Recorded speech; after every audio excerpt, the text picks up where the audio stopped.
Welcome to the third episode of Masters and Matches with me, Peter Doggers. And me, Arne Moll.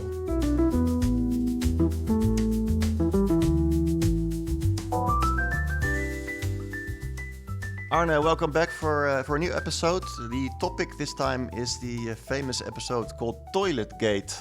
Another, we can say, cheating incident, period of talks about cheating in the chess world. Now, 2 decades ago. Wanted to start with, what do you remember of that time in those years? We're talking about 2005, 6, 7, that period in chess. Yeah, I remember that was a period where computer chess really took a flight. There were several matches between top players and strong computers. I remember that Vladimir Kramnik, who was the world champion at the time, played several matches against, I think it was Deep Fritz. Michael Adams played a match against Hydra, I think it was in this period. And it was, I believe, the time when chess computers were really becoming inevitably strong.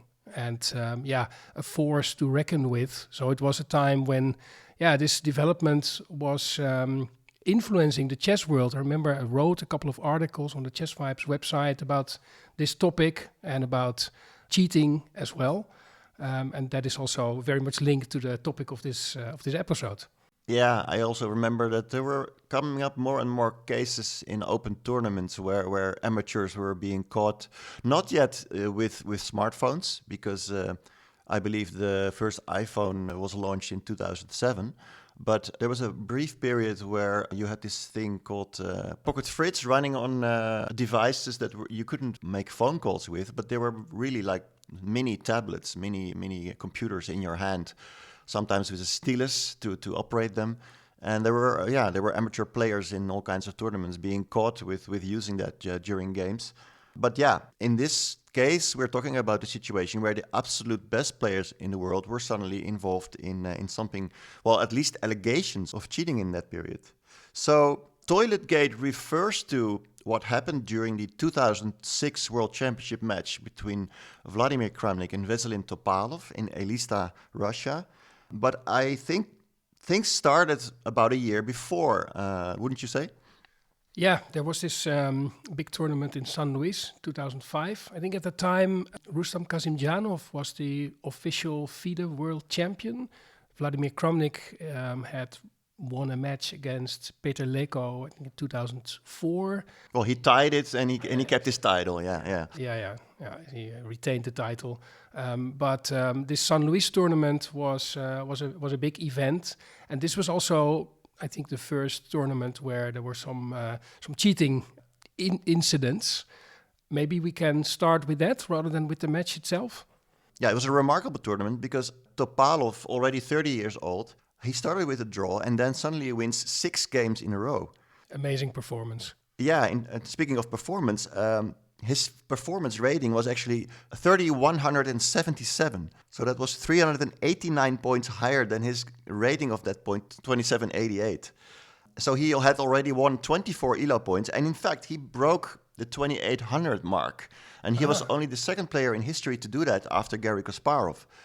And when you do something like that, when you are 30 and you had a long career behind you, let's say there was a lot of people who thought it was remarkable to have such an incredible result relatively late in your career, right? Yeah, and he was actually during the tournament already kind of accused, or was that afterwards? I believe it was certainly afterwards. We might come back on that after discussing the match against Kramnik. But was there also already something like a scandal during the tournament? I think if there was, it was a case where, at least for a period, what happened in San Luis, I should say San Luis, because we're talking about Argentina, and we should not mix it up with St. Louis, Missouri. But I think only after the tournament ended, things started leaking out. And for example, it was Kasimdzhanov who lost his title in that tournament to Topalov. He was one of the people who said maybe the clearest. He was quoted in New in Chess magazine that he felt irritated by the behavior of Topalov's manager, Silvio Danailov, and some other VIPs who sometimes walked into the players' area to watch the games. And Kasimdzhanov, he said, which raises the question what the arbiters were doing there. Every now and then, some VIP would enter and walk around and leave with great noise. And when I was playing Topalov, Silvio Danailov was standing next to the board, looking at the position with great interest. There was a person at exactly the same moment in the public sitting with the computer switched on. During a tournament game. At some point, I basically had enough of it. It made me wonder if I should play this game or if I should, as many Uzbeks do, abandon it for cotton picking. Yeah, so you mentioned Silvio Danailov, Peter. That is a key figure also in the match against Kramnik, right? So he was the manager of Topalov, a very vocal person, I think, not always loved in the chess community, I believe. Yeah, and they were also very good friends. I think Topalov's career started with him and Danailov going to a lot of open tournaments in Spain, and that's where he became very strong. And they've been friends for decades, yeah. So were there any other players expressing doubts about the quality of his play or his performance? Yeah, definitely, especially from the Russian side, there were people openly saying things. For example, Vladimir Barsky, the trainer of San Luis participant Alexander Morozevich, but also Sergei Dolmatov, the coach of the Russian men's team at the time. On July 24, 2005, in Moskovsky Kosmolets, Dolmatov accused Topalov of using chess engines, saying that what Topalov is doing at the board at the moment goes beyond the boundaries of human possibilities. But also later, there was, for example, a tournament book written about San Luis, and Nigel Short wrote the introduction to that book. And, well, even though he did not really accuse anyone in that intro, he did point out quite clearly that it would have been possible, that the situation in San Luis definitely did not prevent certain types of cheating. And, of course, yeah, well, he also pointed out, and that's something we all know, is that, well, top players, absolute top players, they only need maybe only 1 or 2 signals during a game, and that is already enough for them to win games and to win tournaments. So he was kind of strongly suggesting that there might something have happened there, but yeah, he didn't accuse directly. So the theory was that Topalov had received signals from someone, perhaps from Danailov, and that was enough to decide whether to move a certain piece or to make a certain decision, and that would have given him already a substantial advantage. Yeah, and as you said in the early part of the podcast, of course, this also is very relevant that we're talking about a period where, well, chess computers were getting way too strong to play against, and therefore they were already being accepted more and more as very useful assistants to analysis. But of course, it was never the intention that these computers should be assistants to analysis during games. Yeah, and so that tournament finished. Topalov was FIDE world champion, and then a match was organized or planned between himself and Vladimir Kramnik, who was the world champion by retaining the title against Petr Leko. Yeah, from the original Professional Chess Association that was established in '93, that lineage of matches, and therefore, because Kramnik was also the one who had beaten Kasparov, I would say that most chess fans still regarded him as the real champion, because he came from the lineage starting with Steinitz, right? But at the same time, everybody really wanted to have one title in the chess world again. So to have this reunification match, as it was called, for $1 million was really great, and everybody was anticipating it. And it was held from September 23 to October 13, 2006 in Elista. Yeah, Elista is the capital of the Republic of Kalmykia. At the time, in Elista, about 320,000 people lived there, which was about a third of the total population of Kalmykia. And yeah, it was a bit of a remarkable place run by a remarkable FIDE president, who was also the president there in Kalmykia. For example, less than a year before, he had built a giant Buddhist temple. It was constructed for about $25 million, all paid by Ilumzhinov himself. And also what we also know is that even earlier in 1998, for the Chess Olympiad, he had built a special chess city, or city chess, that still existed in 2006, of course, with a lot of bungalow-type houses that were kind of deteriorated by that point. But it was still used for having the teams of both sides of this match to be staying there. Yeah, so Elista was the host city of this famous World Championship match. So before the big bomb dropped after Game 4 in this match, do you have in mind, do you remember a little bit how the match, the chess part of the match, how that unfolded? Well, I know a couple of things. I know that all games in that match were played with the move 1d4. And I believe all games were played with only 2 openings. I think the Slav defense and the Catalan opening. And yeah, I think the first 3 games, Kramnik was superior. He won the first 2. And then the third game was a draw. And I believe that at the time, although Topalov had played a fantastic tournament in San Luis, most people thought that Kramnik would win because he was simply superior to Topalov. What I also remember is that in the second game, Topalov was actually winning, but he missed a relatively simple win in the attack, and then even lost the game. And then we had a draw, and in fact the fourth game was also a draw. So yeah, Kramnik was still 2 points up, and then on Thursday, September 28th, as I mentioned before, some kind of bomb was dropped, which was the start of what we were still calling the whole Toiletgate affair. It was a rest day, right? The 28th. It was a rest day, and there was a protest from the Bulgarians, and that's also why now we're going to learn why this is called Toiletgate, right? Yes. So the Bulgarians basically accused Kramnik of cheating by going to the bathroom an incredible number of times. Basically, they said he's going to the bathroom after every move. More than 50 times during a game. Yeah, this is very suspicious, if true, and that remains to be seen. But that was the claim. And it was the start of a big scandal in the chess world, which took days in this match to solve, but then lasted for many more months and even years before it was finally, it quieted down. Yeah, definitely. So the Topalov team, in a open letter, demanded that the bathrooms in the rest areas would be closed, and that from now on a public toilet should be used by the players instead, and always accompanied by an assistant arbiter. And also, they demanded that the videotapes that were being filmed of the restrooms, not of the bathrooms, of course, but of the restrooms, that these videotapes should be released to the media. And if this wouldn't happen, Topalov actually threatened to abandon the match.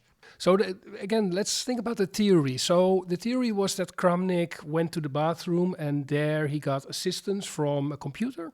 Yeah, that's definitely, well, they didn't express that directly yet, specifically like that, but it was definitely what they were suggesting. And I also remember that I think it was actually like 1 or 2 months after everything ended in Elista, suddenly there appeared this famous photo on ChessBase, the news website back then, of a bathroom in Elista in the playing hall where some network cables, some UTP cables were hanging out of the ceiling. And for the Bulgarians, that was like further evidence of their theory that Kramnik had cheated. But somehow, as we now know, they never really could explain how it exactly should have happened. Because if there's a network cable, there should at least be a laptop inside also, right? Yeah, so Kramnik must have used then a device to connect to the laptop, to the laptop cable. But how would that work? That's not entirely clear. I think the Bulgarians were suspicious right from the start, perhaps because the match was held in Elista, which was very close to Russia.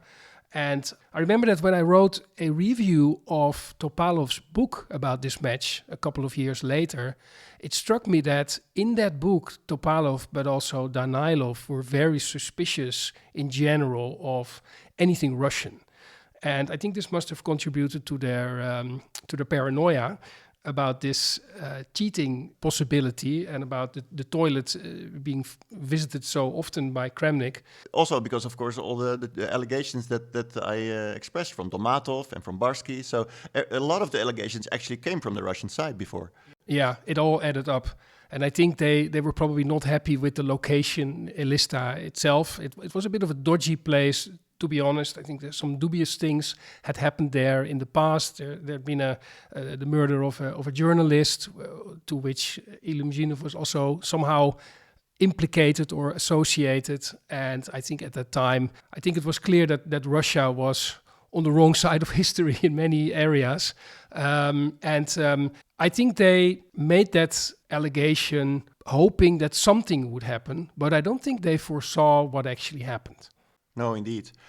It was an allegation, but we have to say, it was actually also an official protest, which was sent to the match appeals committee, consisting of Georgios Makropoulos, who was always the second man behind Ilumzhinov in that FIDE time. In that committee, there was also Zurab Azmaiparashvili, a Georgian grandmaster, and Jorge Vega, a important chess political figure from South America. And the committee actually granted Topalov's first demands. So they did close the bathrooms and opened a new public toilet that was now going to be used for the players. What they did not agree to was the release of the videotapes. Yeah, I think Makropoulos, Asmai, and George Vega were not the most pleasant characters, right? I mean, they made a bit of a dubious impression, at least to me at the time. And weren't they also friends of Danailov? Well, it was definitely suggested by the Russian side, because the next day, Kramnik was the one with an open letter on Friday, September 29, before the fifth game. And there he clearly called the appeals committee biased towards the Bulgarians. So Kramnik, he wanted things to be reinstated. He wanted to reopen the old toilets, but he also wanted the appeals committee to be changed. He wanted different people in the committee. What did Kramnik say about the number of visits to the bathroom? Apparently, he was not bothered by this. He thought it was completely normal. But why did he say he went to the bathroom so often? Yeah, he basically gave two reasons. He was sort of saying, I walk a lot during my games. And apparently the restroom area for him was not big enough. So he was basically claiming that he also needed the toilet area to have enough meters to make his walk during periods where it was not his move, I guess. And also he said, I basically drink a lot of water.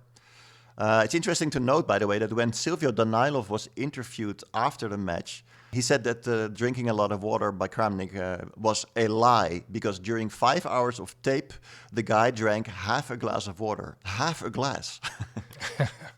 Yeah, so I sympathize with the need to walk during the game. I think that is, some people do that more than others. Topalov doesn't do that at all, I believe. But Kramnik always has walked a lot during games. I remember when I actually visited the 2000 match against Kasparov that he played, I also saw him walking around a lot, and I do that myself as well. So that's nothing unusual. And I also think that having a space to yourself during such a stressful and important match is not a weird thing. So retreating there should not be that unusual, but apparently it was. And Kramnik was outraged, as you say, and he refused. He said that he would not play the next game, right? Yeah, it's true. He really was not happy with the decision of the appeals committee, and he simply did not agree with it. And now it was his turn to basically threaten the match by saying that he was not going to play. It should be noted that until now, the actual FIDE president that we've been talking about, Kirsan Ilumzhinov, he was not in Elista. He was in Sochi with other heads of southern Russian states, together with Russian President Vladimir Putin. But he did hear about what was going on, of course, and he actually sent a letter to the players trying to get them aligned again and ready to play, to continue playing. And this letter arrived also on the same day. So the match arbiter, the Dutchman Gert Gijssen, he decided to postpone the start of the fifth game by 15 minutes to allow for the players to be able to read this letter by Ilumzhinov just before the game was about to start. And then, at 15:22, he did start the clocks. And on a monitor, it could be seen that Kramnik was relaxing in his restroom. So he was there. He was waiting for the bathroom to be opened. And Kramnik's second, Miguel Illescas from Spain, noted that Kramnik would not come out unless his demands were accepted. And then at 16:22, 1 hour after the start of the game, the chief arbiter stopped the game and awarded the point to Topalov. The official announcement that Kramnik had forfeited the game was made just before 5 o'clock. And it was also interesting to note what Kramnik later said in an interview. He said the decision not to come to the fifth game was absolutely emotional. It was not planned or anything. I must say that Silvio did a good job. He calculated well how to insult and at what moment. Ethically, it was of course below any level. He managed to get me off balance, which I must say is very difficult to do. So Kramnik did not agree that the bathroom was not reopened. He made an emotional decision not to start with the game. And then basically what he said is, well, I was too emotional to play anyway. But what did Geert Gijzen say about not opening the bathrooms? Yeah, well, Geert was the match arbiter, and of course, his main job is to make sure that the laws of chess are being followed, and that everything is happening in a correct manner. And he was in an article also on ChessBase after the match. He was basically pointing out that it was not his job to interfere with decisions from the appeals committee, and he also pointed out that he felt that the appeals committee definitely had authority to make the decision that they made, because he was quoting articles from the match regulations. And for example, the regulation said that the committee may decide on the following matters, and then a list of decisions that could be made, which ended with F, all other matters which the committee considers important. So it gave the committee a lot of space to decide on anything that basically could happen that was not covered in the regulations. And then so they could make any decision that they kind wanted. of, yeah. And also, which was also important, there was another line that said the written decision of the appeals committee arising from any dispute in respect of these regulations shall be final. And that was maybe the answer to your question. This means that Geert Gijzen didn't have the authority to go against the committee's decision, and maybe even Kirsan Ilmzhinov himself didn't have the authority to go against it. So Kramnik lost that game, the fifth game.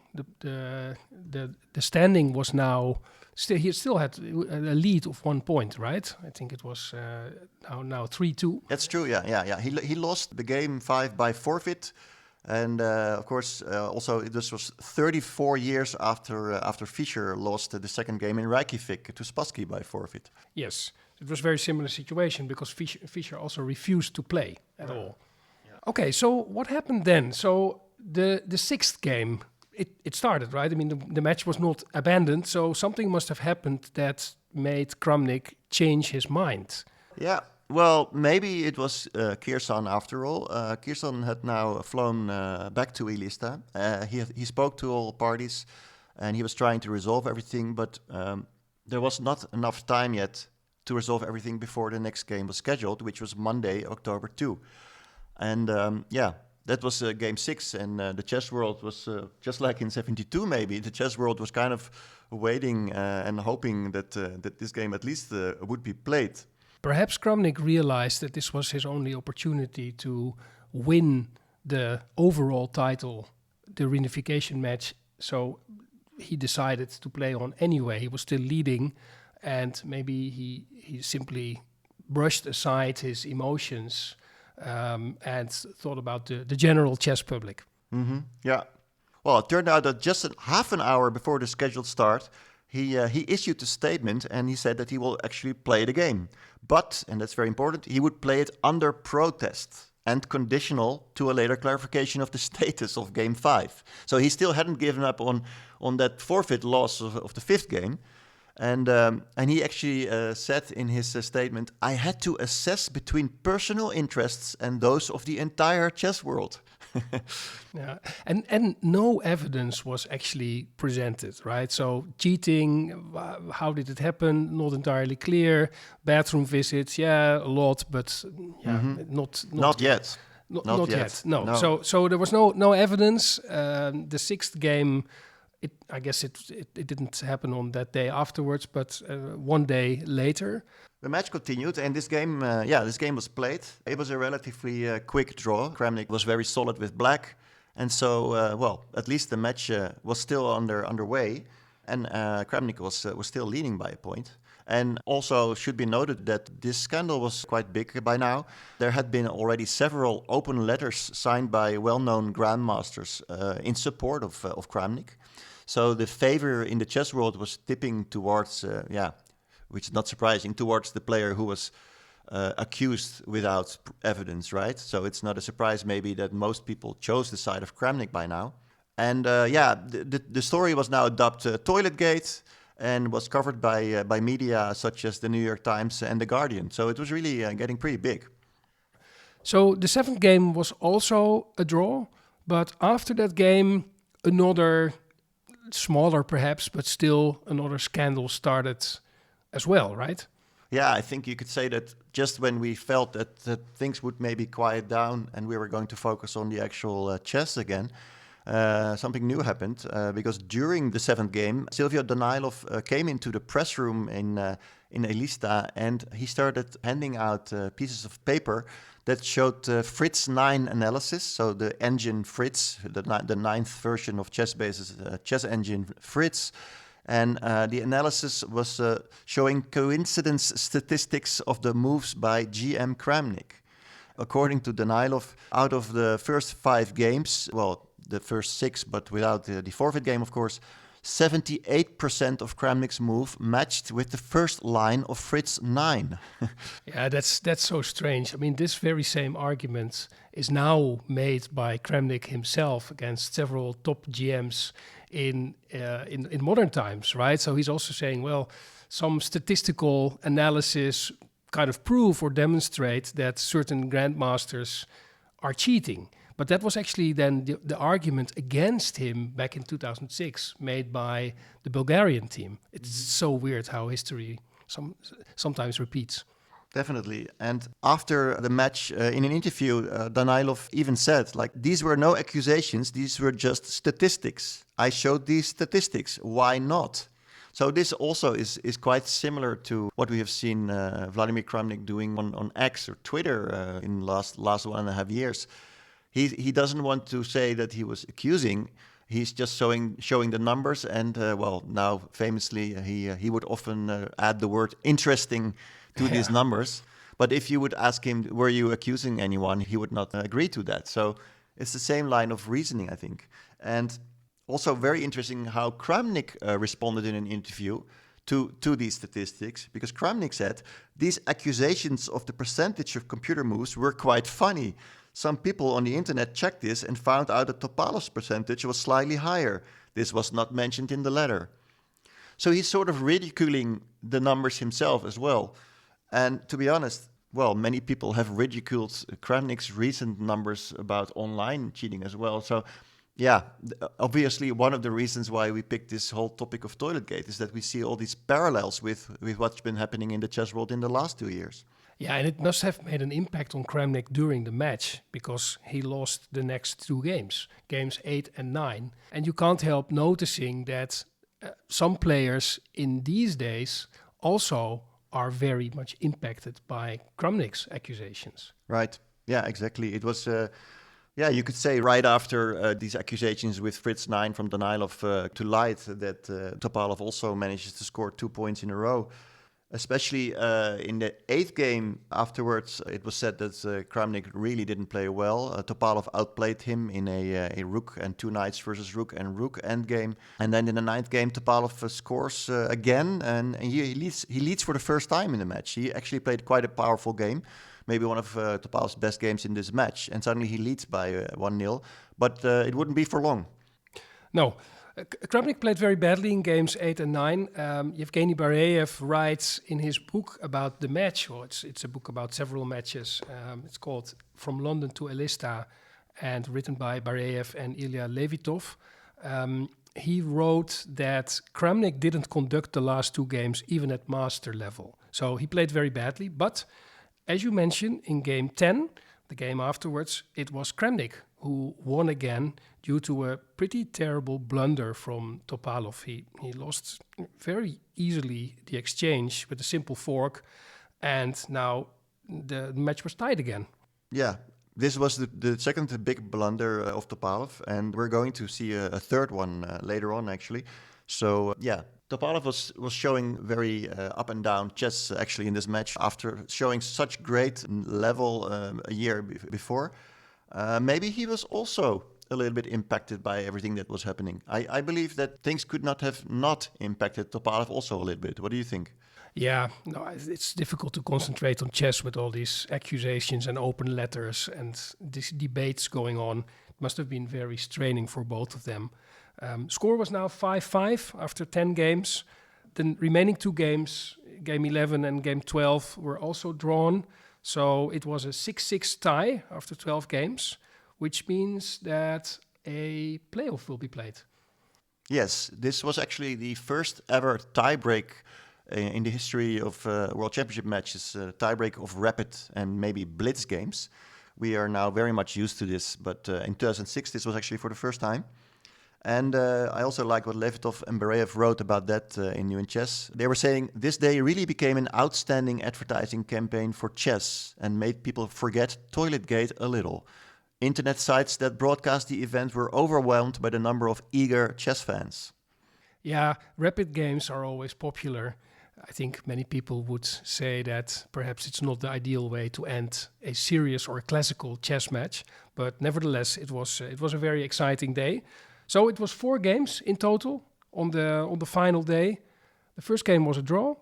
Then Kramnik won, so that seemed good for him. But then Topalov immediately strikes back. He won the third game. So now the score is still tight. It's 1.5, 1.5. And one more game needs to be played. Kramnik was white. It was a Slav defense again. And he managed to beat Topalov. Yeah, and again, as I said, by a blunder, Kramnik was clearly pressing. He had actually 2 passed pawns on the queen side, but somehow it was actually quite hard to push them further than the 6th rank. And it seemed that there was quite a technical task ahead of Kramnik, but suddenly Topalov falls into a sort of a trap and blunders everything away. And this long and giant and important historic match was suddenly decided in a rapid game by a single blunder.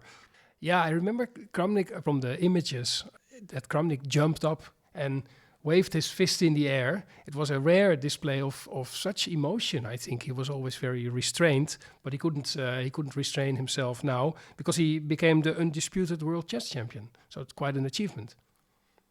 So the match was over, but relationships between Kramnik and Topalov would never be the same again. And I think their reputation, especially Topalov's reputation, was also badly damaged because of this cheating allegations that his team made. He was very much admired in 2005 after winning San Luis. But after this match, well, he lost this match first of all. But secondly, I think most of his fans were really disappointed and not a fan anymore. And there is a nice quote which is from the book From London to Elista. I mentioned it already, which illustrates this. So Levitov and Bereev write the following: the scandal in Elista and the endless suspicions about the use of computers assistants conclusively debased the love from admirers of chess that Veselin won in 2005 and 2006. The exclamation of the little boy from the fairy tale by the great Hans Christian Andersen is the ideal epilogue to this sad and petty story. But the chess king is naked. Yeah, I think it's really true. Topalov was really demasked in some sense, and that is something that had an impact even beyond this match. So that is more the aftermath of Toiletgate and of the Elista match, but a separate chapter in itself, I would say. So maybe, Peter, you can, because you were a journalist already then, and you experienced many of those things that happened afterwards yourself. What happened after this match? Yeah, well, first of all, as you said, I think the reputation of both Danailov and Topalov were seriously damaged, and that has lasted for years. I'm not even sure if it actually ever fully recovered up till now. But of course, Topalov is sort of semi-retired. He hardly plays chess anymore, so we kind of don't talk about that anymore. But yeah, I think it never really got to the same anymore, and definitely not between these two players. We're going to talk about it in a second. But first of all, It should be noted that already less than a week after the Elista match, Topalov was already back at the board again because he had been invited to the Hoogeveen chess tournament in the Netherlands, and I was there as well. I think I even played in the open tournament.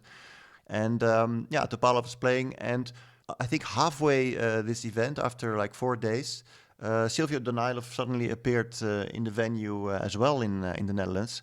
Smiling as always. He was always, whatever happened in the chess world, Danailov was always quite cheerful, I must say.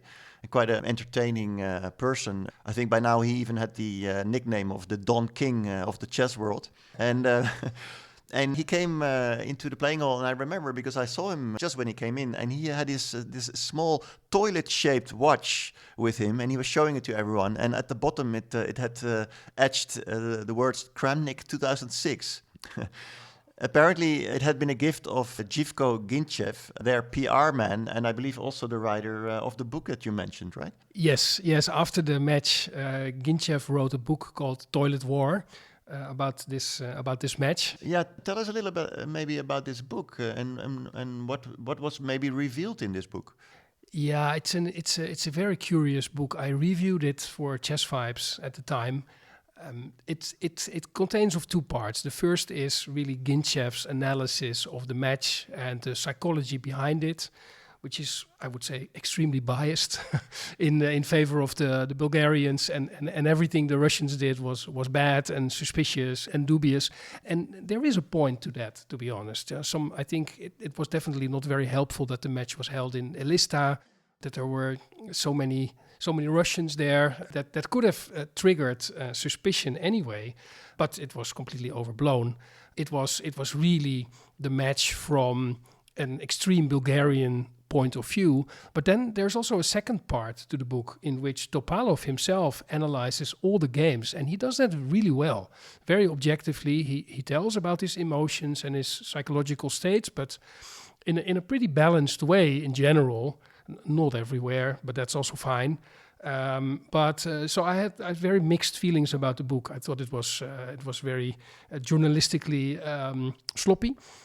From Gintchev, but the analysis from Topalov were really, really good. And it's interesting, I mentioned the book already a couple of times. There was another book written about this match as well, called From London to Elista. It also covered the previous matches of Kramnik against Kasparov and Leko.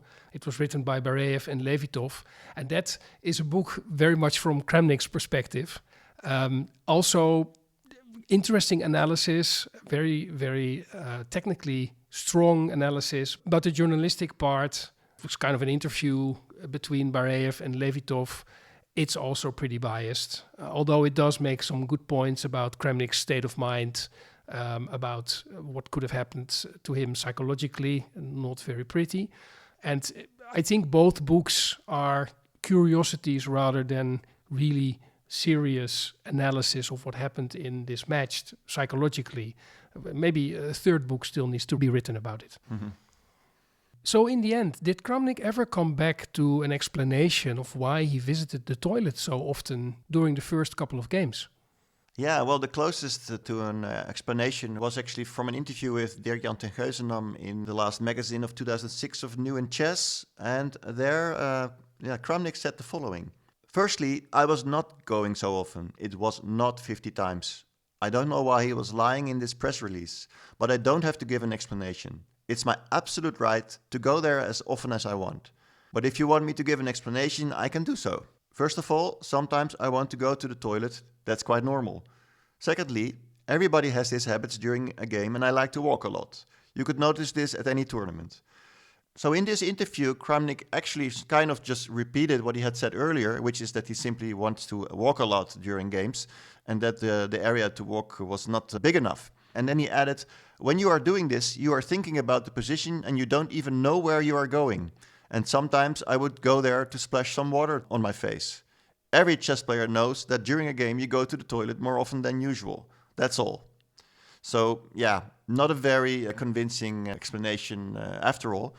And well, when I spoke to the chief arbiter Gert Gijzen many years later, he kind of suggested that he heard from people. So it's not very clear where the theory is exactly coming from, but I did hear the theory that it might have been Kramnik simply smoking several cigarettes during a game and using the toilet for that. I've heard that he had promised his girlfriend and soon-to-be wife from France that he had promised her that he had quit smoking, and that during the match he was actually still smoking. It's a theory. I'm not exactly sure where it came from, but yeah, it could have been the actual explanation after all. So, as I mentioned, relations were probably pretty bad already between Kramnik and Topalov, but they were still top players, so they must have played each other a couple of times afterwards at least. When was the first time that they met each other at the board again? Yeah, that was actually a few months later already, because they were, as you said, they were among the absolute top players in the world, and they were actually going to play each other in January 2007 for a new game in Wijk aan Zee. So what happened there? Yeah, well, first of all, it was maybe a little bit of a silly thing, but still, it was actually the case that a lot of chess fans were simply curious about the simple question: are they going to shake hands before the game? And this topic of a handshake became quite a big thing, to be honest, but not yet that much in this first game after their match. What is interesting is that Topalov was actually asked about it before in an interview. Are you going to have a handshake? And Topalov says, yes, no, I don't have a problem shaking hands. It's symbolic, it doesn't mean anything, it's just for the picture. So would we see a handshake, yes or no? And well, we're talking about Chorus 2007, and that is actually the first Wijk aan Zee tournament that I covered as a reporter, a journalist. I had this new website, chessvibes.com, and I was filming a lot there with a camera, press conferences, and on the podium in Wijk aan Zee with people arriving at their boards. And all these videos became very popular because it was very new. It was the first time that somebody was filming at a top event. So people loved watching those, in hindsight, quite simple videos of top chess players walking around and making some opening moves. But as a coincidence, kind of, I wasn't actually available on the day that Kramnik and Topalov were going to play each other. I had to be elsewhere for a wedding. And so I gave my camera to a good friend of ours, Edwin Wout, and I asked him, maybe you can film a little bit of the start of Kramnik Topalov, because we do need to film when they do or do not shake their hands, right? And Kramnik had said earlier, I think already during the Elista match, that he would not shake hands again with Topalov afterwards, right? Yeah, I think that's true, yeah. And that is also what happened in this little video. Topalov is already at the board, and he's reading the round report from the day before, the bulletin. And Kramnik, you see Kramnik arriving with a glass of water, if I remember correctly. And and they simply sit down, and there is no handshake. And at some point, the first moves are being made. So yeah, a spicy movie. Even though actually, literally, not much happened in that movie, it was still kind of a thing. Yeah, and maybe good to emphasize for those who do not play chess that often or have not seen many official tournament games, but it's extremely rare. It never happens that people don't shake hands, right? I mean, it's such a rude thing not to shake hands. Yeah. So, and what happens next is something that made the whole story, it blew up again, kind of. Because on the same day that Kramnik and Topalov faced each other in Wijk aan Zee in 2007, a spicy article was published in one of Germany's largest newspapers, the Süddeutsche Zeitung, where a German international master named Martin Bräutigam suddenly resurfaced the theory that Topalov might have gotten external assistance during the 2005 St. Louis tournament. Wait, so Topalov was again accused, yeah. Not Kramnik, but so Topalov. Now we're going back to 2005 St. Louis. Wow. Yeah, and this Bräutigam claimed to have found grounds for new speculations because based on visiting 2 early rounds in Wijk aan Zee, he signaled what, according to him, was suspicious behavior between Topalov and Danailov. Each time Topalov made a move, Danailov would walk away from the spectators' area, grab his phone, and then return to the same spot, where Topalov could see him. And then Bräutigam wrote, and while Topalov took on his thinking pose, his manager would scratch himself 3 to 6 times behind his ear, tap his index finger on the glasses, or execute other strange movements. Wow, so that hints at giving signals to the player. But why would this appear 2 years after St. Louis? Well, not sure, but I guess it's because, as we said, Breutigam actually was in Wijk aan Zee, and I think he was kind of convinced that something was going on, and maybe that for him confirmed that maybe the suspicions of San Luis were true after all. But yeah, not many people actually believed in it, and for example, Luc van Wely pointed out that Topalov had played some weak moves in his game against him. So he was one of the top grandmasters who immediately said he didn't really believe in this story. But on the other hand, another top grandmaster, Nigel Short, he did push for a cheating inquiry. Without directly accusing Topalov himself, he shared with the Indian newspaper DNA what he was told off the record in St. Louis. It is my understanding that the majority of players in San Luis privately believe that Topalov received signaling from Danailov during play. So suddenly everything blew up again, and everything was about St. Louis again, San Luis again. So this was during the Wijk aan Zee tournament in 2007. We are talking now again about accusations to Topalov from the San Luis tournament in 2005.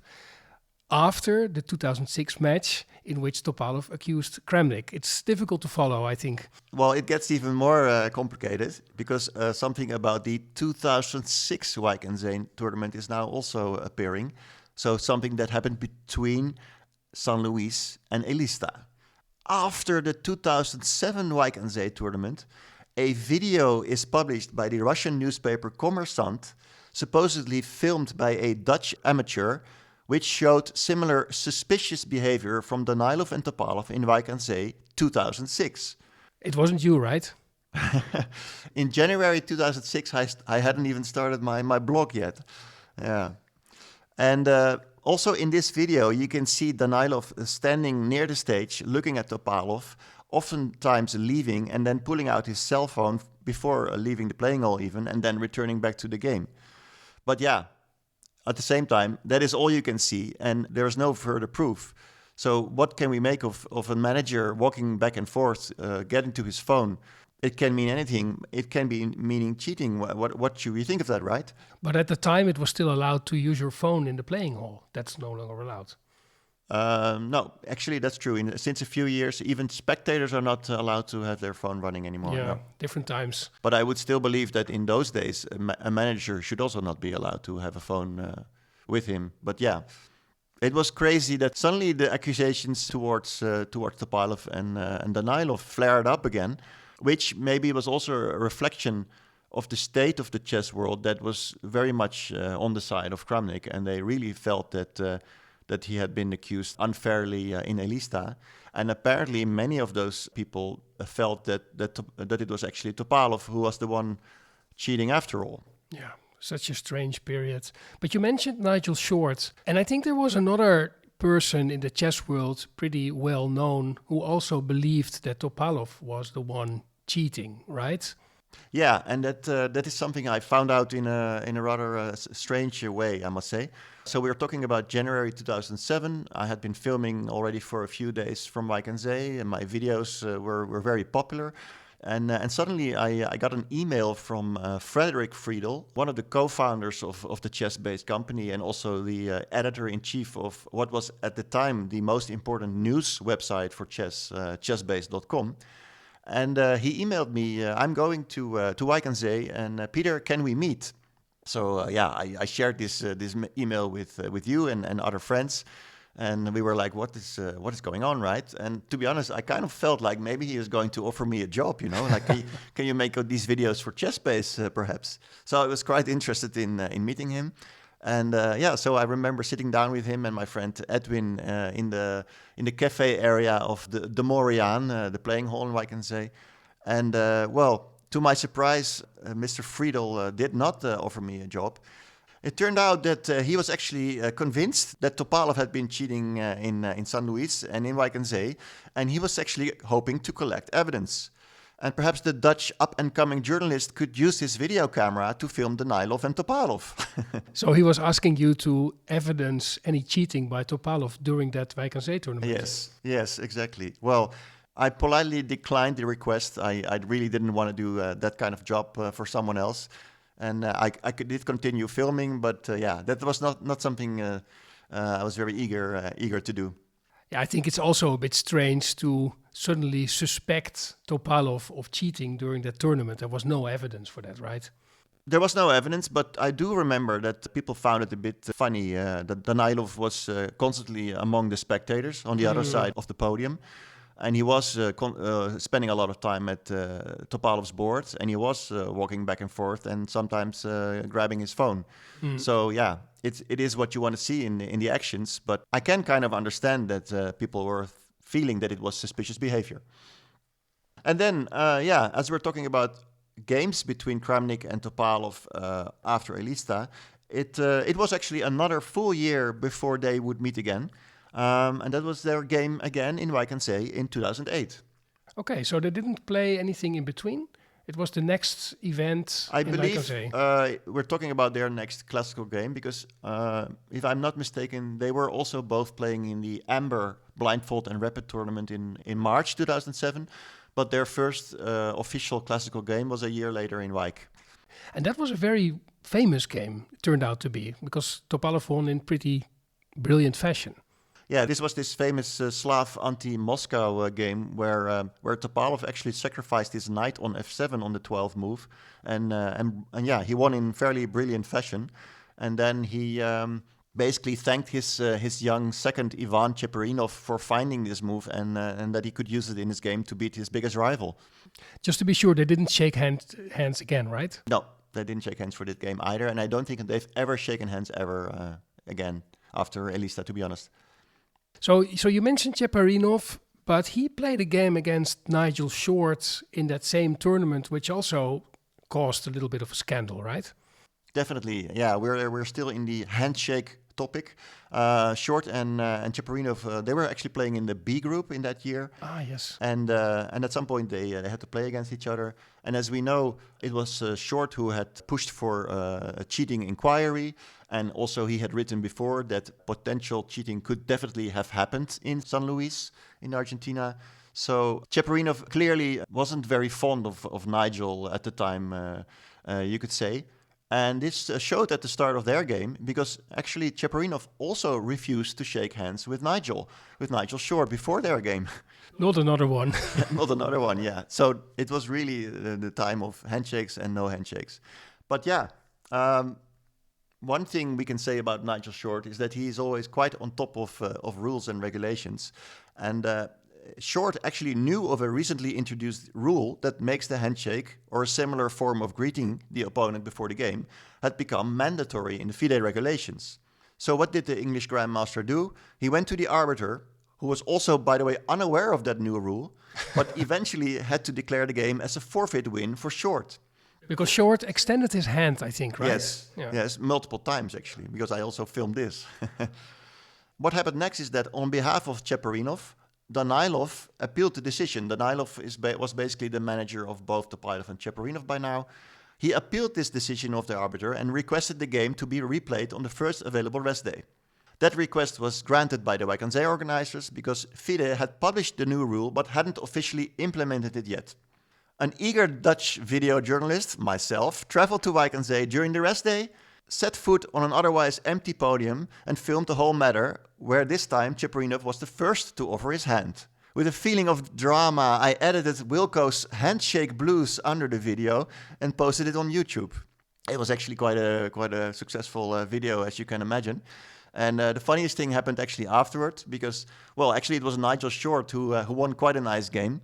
And then when he came into the press room, not many people were there because it was a rest day, but still there were some journalists, and I was also sitting there editing my video.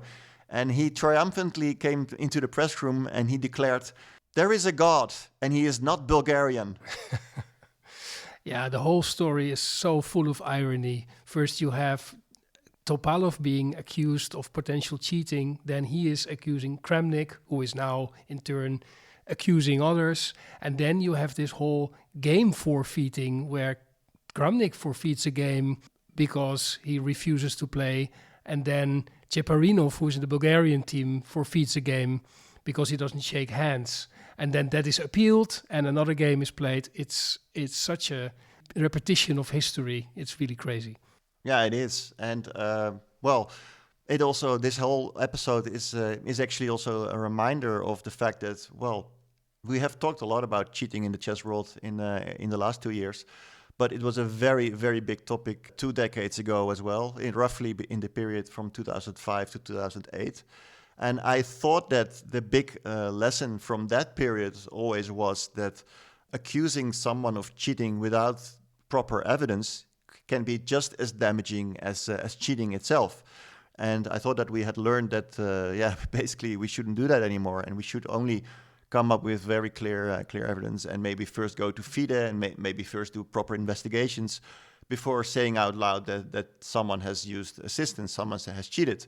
But as we know, we haven't learned that much from it. In recent years, there was an allegation towards Hans Niemann. And after that, there were a lot of, at least indirect suggestions, allegations from Mr. Kramnik on X/Twitter. And because it is now Kramnik making these remarks on X, that is extra ironic, of course, because he used to be on the other side. He used to be on the side that had been accused of cheating with strange evidence coming from Fritz 9 with statistics that aren't saying anything. And now it seems like he's doing the exact same thing, but now he is the one, right? Yeah, and it's so sad actually that I think because of this whole drama that's happened in Toiletgate, there were stricter measures were being implemented to avoid cheating for sure. I think every chess player has experienced that. You're not allowed to even wear a watch anymore, for example.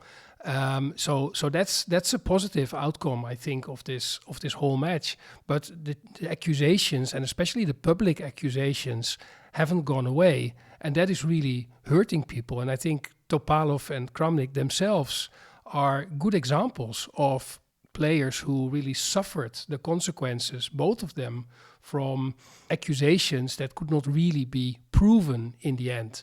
So it's pretty sad that we are still in this situation where players are being accused of cheating with a computer, and it's still not clear in most cases that cheating has actually happened. Definitely. Well, good episode, I think. We learned a lot again by diving into this topic. We did a lot of research to read again about Toiletgate, and a lot of things that I actually had forgotten were refreshing my memory. And I had a lot of fun doing this episode, and I think a very interesting episode in the chess world. And it was a scandal. It was a scandal, and chess was in the limelight in the worldwide news back then, not for the best reasons, and we remember it as Toiletgate. Yeah, historic period for chess. A sad period as well. Thanks. Yeah, and let's hope it's also a period that maybe we can still learn from a little bit. So thanks for the episode. Thanks for listening, and see you in the next episode, I guess. See you in the next one.